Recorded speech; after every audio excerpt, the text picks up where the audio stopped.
Hey guys, this is Nate the Effing Great. Before we get into the show, I thought I'd give a little bit of an update of sorts as to what's going on with Elite Ringside Network. I've been covering a lot of the shows as of late, and I've been doing that mainly because there's a few reasons why. One being that our Elite Ringside Network champion, Spencer Hart, I haven't been able to reach him yet, but he's been pretty busy with a slack of the show. Hopefully we can get back to talking terms and hopefully get him back on Smack Talk. But the other co-host, Max Beatty, he actually released a video on his YouTube channel, Agent Cooper, discussing his absence, why he hasn't been able to do a lot of his videos and whatnot. And he's just been going through. He's been going through a lot. He's been feeling a lot of pain. He's been going through this very deep depression, and I really hate to see that because Max Beatty is one of the most talented guys and very knowledgeable people that I've ever met as far as wrestling goes, as far as comics, so many things, and he is one of those guys who definitely deserves a lot more credit than what he's been given. So by all means, guys, please take the time, go over to Max Beatty either on Facebook or contact him on Twitter at Agent Cooper 1989, and let him know how much that he's appreciated. He definitely deserves it. He's one of those guys that definitely could really use it right now. And best of luck to you, Max. If you're listening to this show, by all means know that you are appreciated and that you are loved by so many people. By all means, don't let depression take you. Stay positive. You are a tremendous person. He's got the whole world in his hands. He's got the whole world in his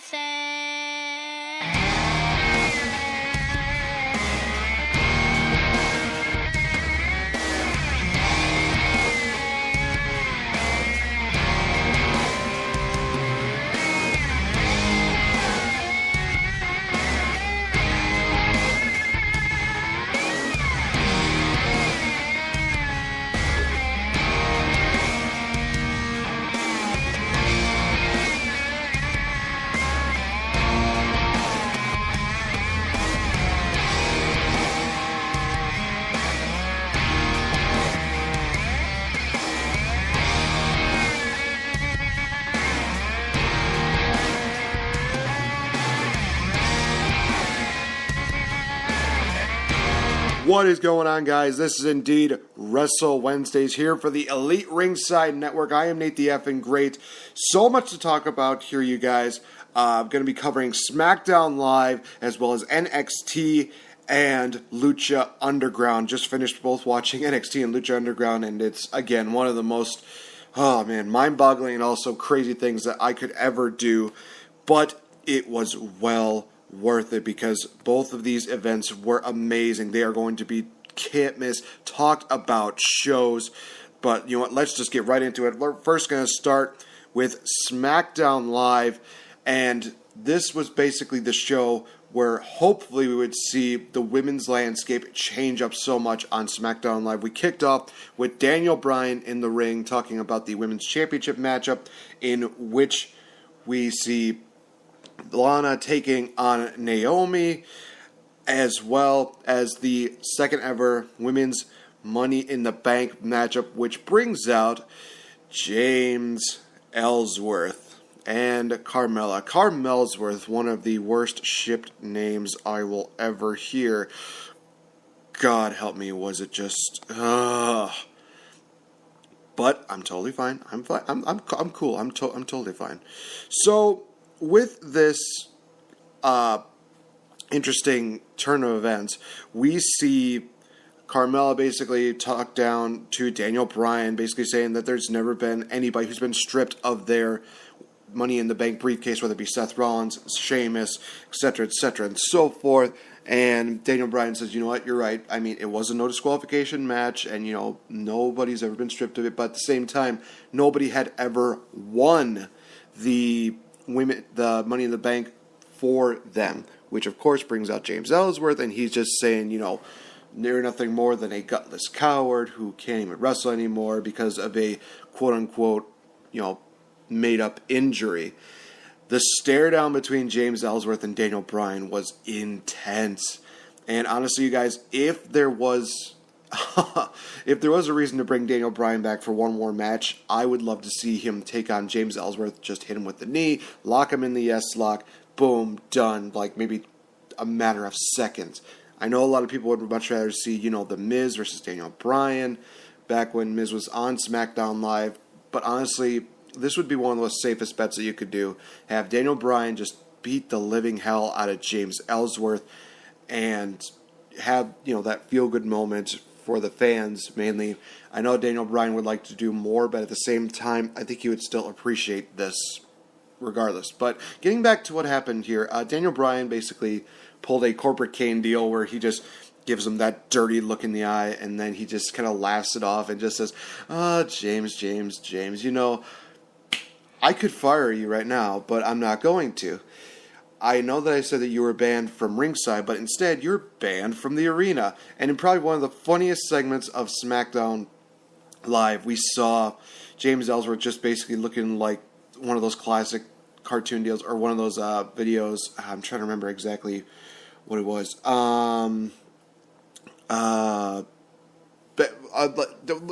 Like one of those videos where it's just a comedy deal, and you hear that theme music in the background, the da da da da da da.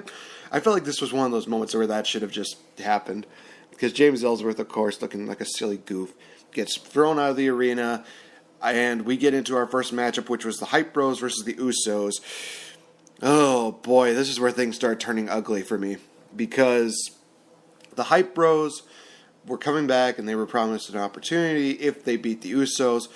But here is the issue. They had a little bit of a good matchup to start off, went to commercial break. They come back from commercial break, and about a minute into that segment, the Usos win. And for what reason? So that New Day can save the day. Save the day. Come on, New Day, save the day. Honestly, what they should have done here was that they should have had the Hype Bros win, maybe because the New Day get involved, and had like a triple threat tag match at Battleground, which is their next event. But they didn't do that. Instead, they just squashed every single bit of momentum that the Hype Bros could have had. They had a legitimate, title contention deal where they definitely should have been, in contention for the tag team titles. But of course, Zack Ryder got hurt. And then we just see that getting just basically saying like, oh yeah, you won that, but that doesn't mean anything. So yeah, F you guys is basically what they're saying. Great. But again, New Day comes out and they have a little bit of a battle of words between the two of them, between the Usos and the New Day. And this basically builds up to the challenge of New Day versus Usos at Battleground. It's going back to 50-50 booking. Damn it all. Great. And let's not forget that next week we're also going to see a rap battle between the New Day and the Usos. Great. Another reason for me to love SmackDown Live. Great job. So in addition to John Cena making his return, we're going to see a rap battle, but we're also going to see an Independence Day Battle Royal where the winner will face Kevin Owens for the United States Championship. That I'm okay with. So we go from that to the second issue that I had of the night, that being the Women's Championship match, which lasted probably about 2 minutes. Because basically, here's what happens. They make their entrances, Lana attacks, Lana hits a spinebuster finisher, and Naomi kicks out, Naomi kicks her in the head, split leg moonsault, 1, 2, 3. So literally in a matter of a match, you buried Lana, who probably could have had more time to learn about wrestling and more time to actually have a great matchup, and you just pull this crap? Come the freak on. Jeez Louise. I mean, I know she's not exactly the best, but at the same time, you could have at least given her something. But nope, they decided, you know what, we're just going to have this happen, and I was not happy. I am not happy at all with that. It just made absolutely no sense. It just made absolutely no sense. Why am I not surprised, WWE?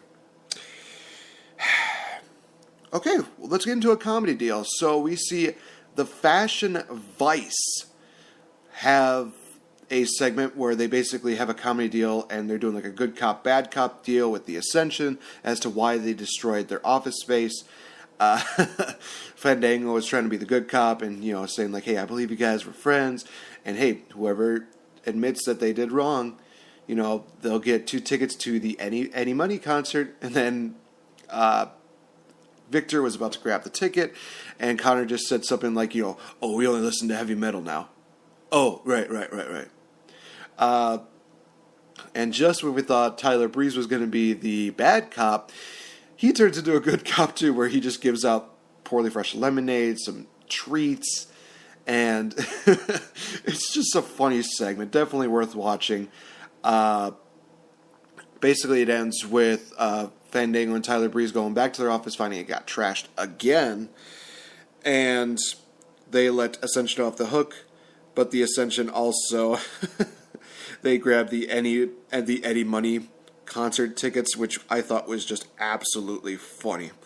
It's like, oh, well, we only listen to heavy rock metal, but then they just grab the tickets regardless. It's like, oh, okay.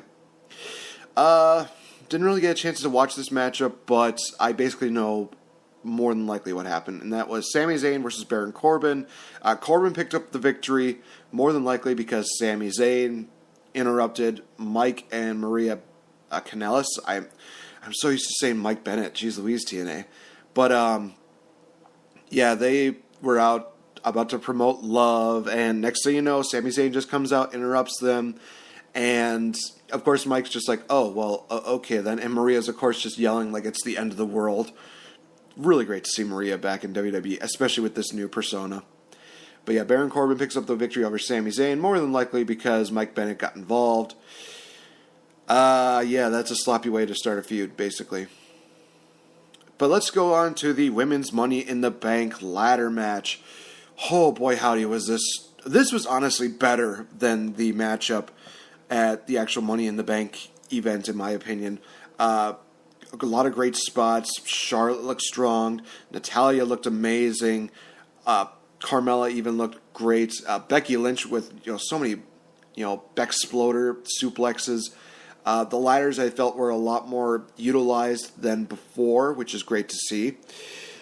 The ending was almost to the point where I was just about to scream my head off because James Ellsworth came back, and more than likely what's going to happen is that there is going to be some repercussions for the one and only Mr.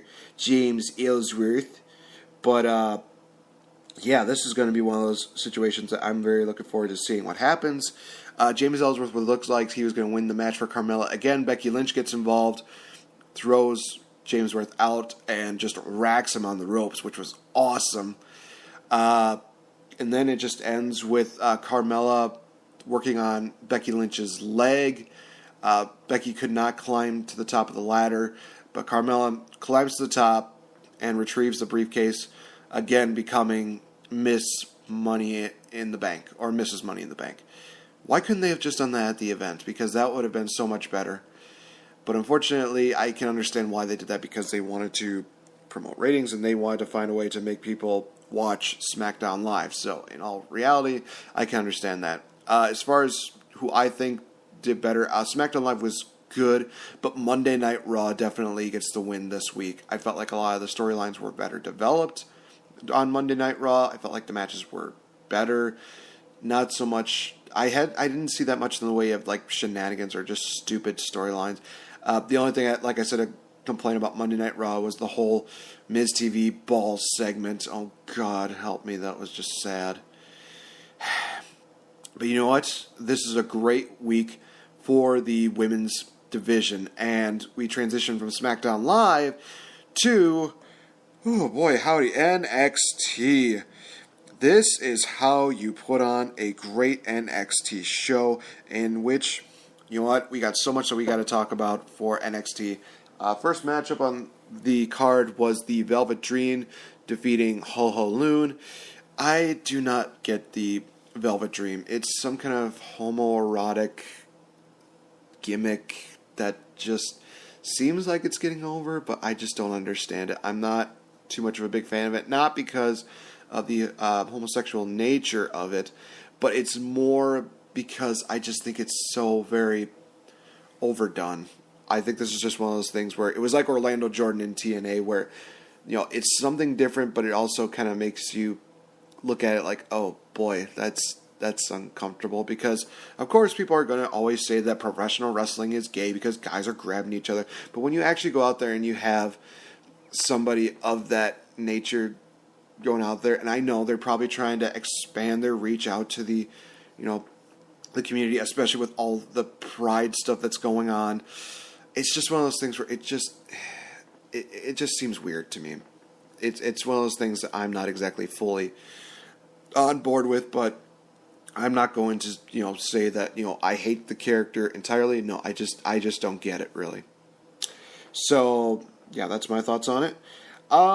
We move on to the next matchup. I actually kind of screwed up a little bit of the order because I had one side for Lucha Underground and one side for NXT, but then I kind of mixed them up there. So we get a major hype for Nikki Cross versus Asuka, where Asuka's coming to the arena in a car, and then Nikki Cross just jumps on top of the car, just yelling and just screaming, and of course just making the matchup that much more intense and that much more can't miss. It's a really, really good deal. We move on from that to a bit of an interesting segment here with Oni Lorcan and Hideo Itami. So the matchup almost came about. It almost did. Let me explain this. So the matchup basically happened with Oni Lorcan. He basically attacks Hideo Itami at the start, and it seemed like Hideo Itami actually had a broken nose. They stopped the matchup. But then Hideo Itami comes out later and he just says, you know what, let's just do this. Let's just do this. I don't care. Getting a lot of mad props from the NXT crowd, and definitely a lot of props from us as wrestling fans. Oni Lorcan comes out and they have a really good matchup. This was very physical. I love what they're doing with Oni Lorcan and Hideo Itami. I actually said that this is the match that really makes NXT NXT, is because of the physicality and the fact that it's not one of those things where it's like one-sided. There is definitely a lot of mixed matches between the two of them. They definitely put on a really good show, but in the end, Oni Lorcan got his leg hurt by Hideo Itami, and Hideo Itami basically capitalizes on it and hits the GTS for the 1-2-3. Hideo Itami calls out Cassius Ohno, which brings out Sanity, and they beat him. They beat down Cassius Ohno and Hideo Itami down. Basically, they hyped this deal where it's going to be just this master plan, and that Nikki Cross is going to be the first page in the big master plan or something like that. I don't know. I unfortunately did not pay too much attention to what was being said with the promo here, because also I was watching Lucha Underground, and it's Lucha Underground, so can you blame me? A couple other things that happened here for NXT. We got a very good hype package for Bobby Roode and Roderick Strong, which happens next week for the NXT Championship. That is going to be the biggest test that Bobby Roode will ever have to face. I mean, he's faced, Hideo Itami, he's faced Shinsuke Nakamura, Cassius Ohno. This matchup here will probably be one of the biggest tests for Bobby Roode, because this is basically Mr. TNA versus Mr. Ring of Honor right here. That's the way that I describe it. And some people might say, well, what about AJ Styles? I see more AJ Styles as Mr. New Japan, in all honesty, or Mr. IWGP, next to Shinsuke Nakamura, of course. But yeah, a great promo package. I am looking forward to seeing this whole deal where they're just going to lay it all on the line.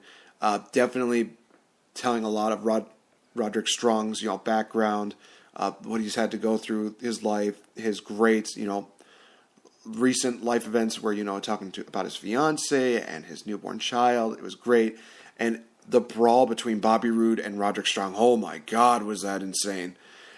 That was just absolutely madness. But at the same time, it's one of those things where, hey, you talked about the man's fiance, so yeah, you're going to get your ass kicked. So we also get the NXT Tag Team Championships. They get announced, will be put on the line in 2 weeks, which we'll see the Authors of Pain versus Heavy Machinery. This ring is not going to be able to take these two teams. It is going to be an absolutely... Oh, man, it's going to feel like an asteroid just hit this ring, and they're probably going to have to get a new ring after this, because I see a combination of everything that they've done, whether it be, Braun Strowman versus Big Show, who else here? Brock Lesnar versus Big Show, Mark Henry versus Big Show, anybody versus Big Show, or anybody who's collapsed the ring with Big Show is basically how I see this matchup going.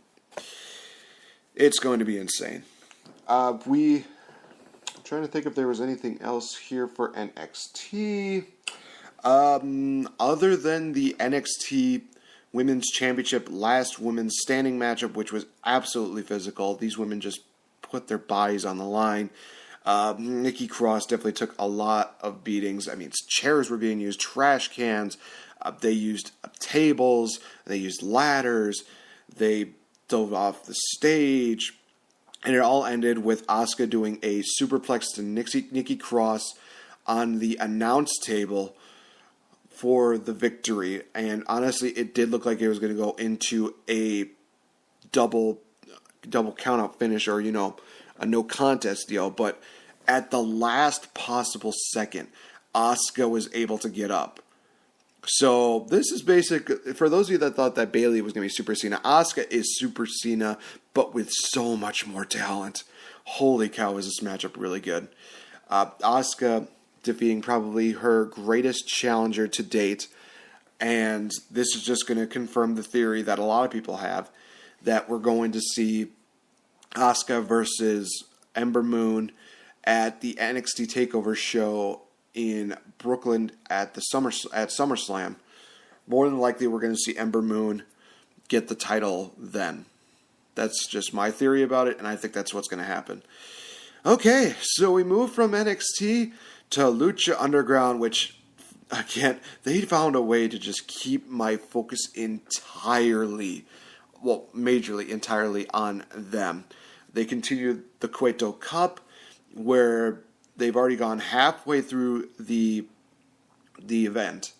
And this was basically like, 3/4 of the way there. And next week will be the final four that will be, determined.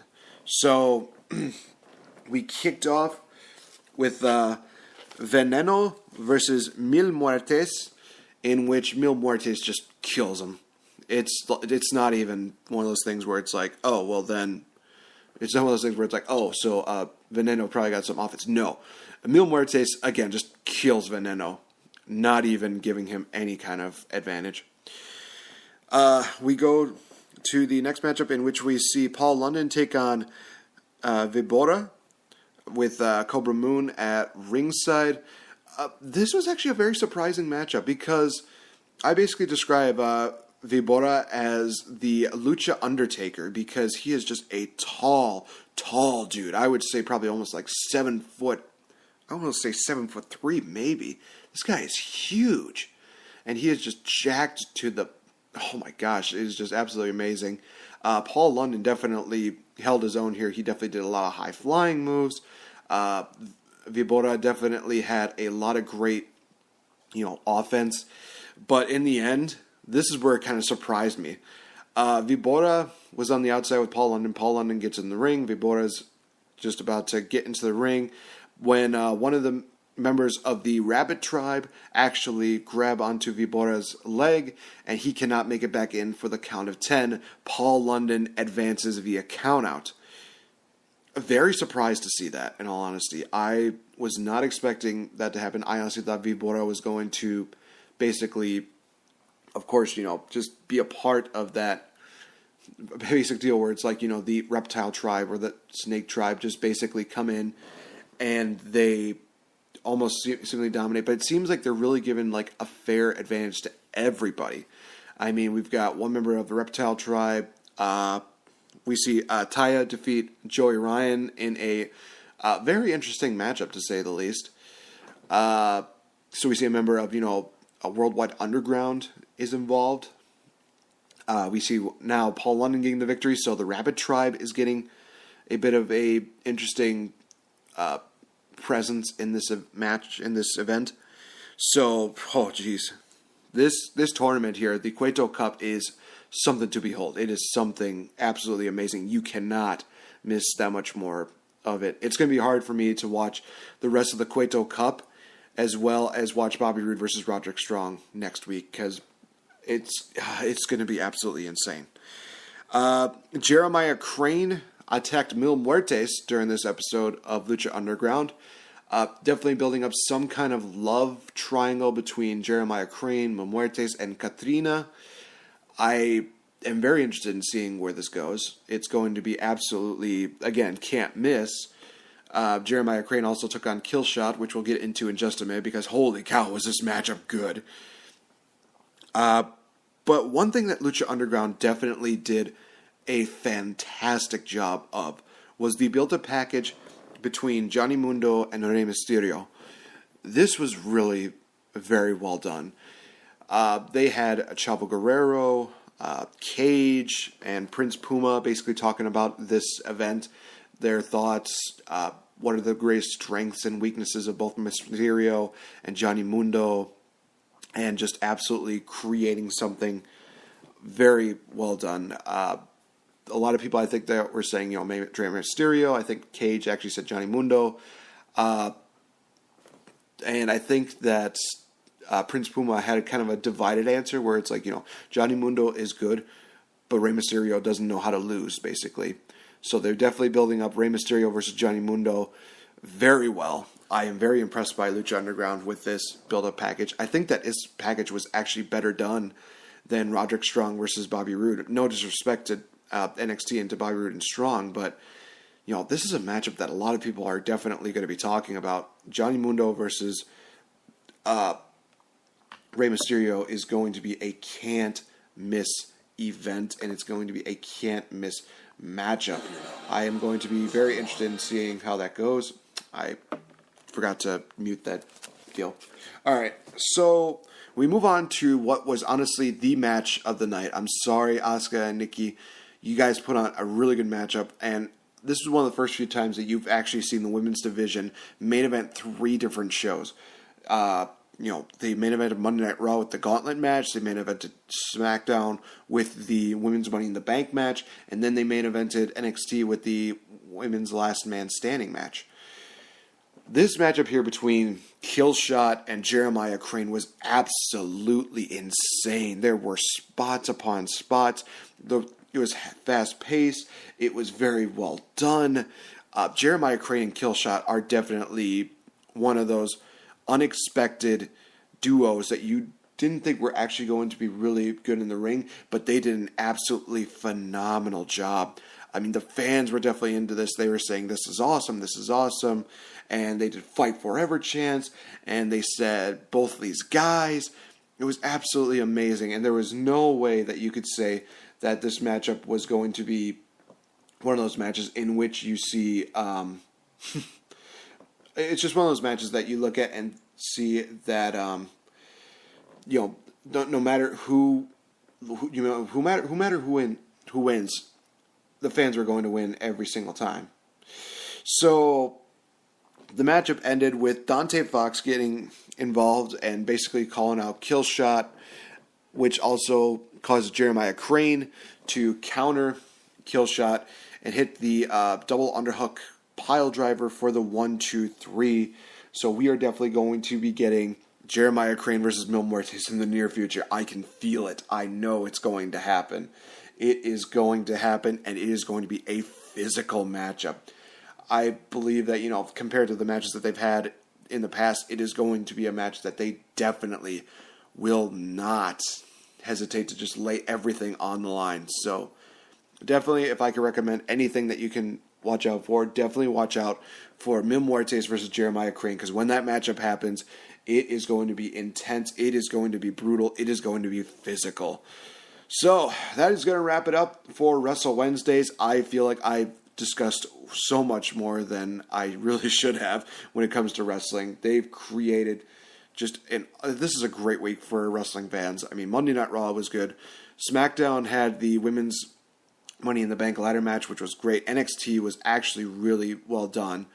And Lucha Underground was absolutely amazing. We get to see more. We get to see the Final Four announced for the Cueto Cup next week. It's going to be amazing, and this build up to Ultimate Lucha Tres is going to be just phenomenal. It is going to be one of the most talked about events that you will ever have to witness, you guys. I guarantee it. So, I have been Nate the Effing Great. Thank you for joining me here for this special edition of Wrestle Wednesdays. Tomorrow, I will be doing a solo edition of Change the F Up, where I will be talking about Michael Bay, his movies, and how people really feel about it, my thoughts about it compared to other people. So definitely tune into that. I'll also explain the absence of Victory Bell during that deal, so by all means. I'll also check out on our Facebook fan page, Change the F Up 1776, where Victory Bell got the chance to interview Eric Stewart. He talks about, his career, he talks about his band, he talks about his upcoming events, and even a special project that is going to be teased in August and fully announced in October. It is an interview you definitely do not want to miss for Cosplay Connection. It's a great interview, you guys. Go check that out. And yeah, that's all I can think about. Raw Reaction will return next Tuesday with myself and AJ. Smack Talk, we'll have to wait and see. It might be another situation where I will do another Wrestle Wednesday, talking about, again, SmackDown Live, Lucha Underground, and NXT. And then we'll slowly try to get back into Change the F Up. We'll see what happens. So for that, during the Mundo versus Mysterio build-up, they even had Matt Striker involved in that. And Matt Striker is definitely one of the best commentators in the wrestling business today. You cannot deny that. Him and Vampiro are just absolutely amazing. Mauro Ranallo made his return to WWE calling NXT matches, and you know that's going to be awesome hearing him, as well as Nigel McGuinness and NXT TakeOver show. Ooh, boy howdy, I love it. So, I need to stop talking, you guys. So, thank you so much for joining me here for this special edition of Wrestle Wednesday. You can always find us on our Facebook fan page, facebook.com/ER Network 24/7, which is also our Twitter handle. How convenient. And also, you can follow me on Twitter at Nate Effin Great. So many of the other guys at Elite Ringside Network's Twitter pages will be in the description below for those of you listening to us on Spreaker.com as well as on iTunes. And yeah, that's really all I can plug here, you guys. So thank you so much for joining me here. See you guys next week. Enjoy your weekend.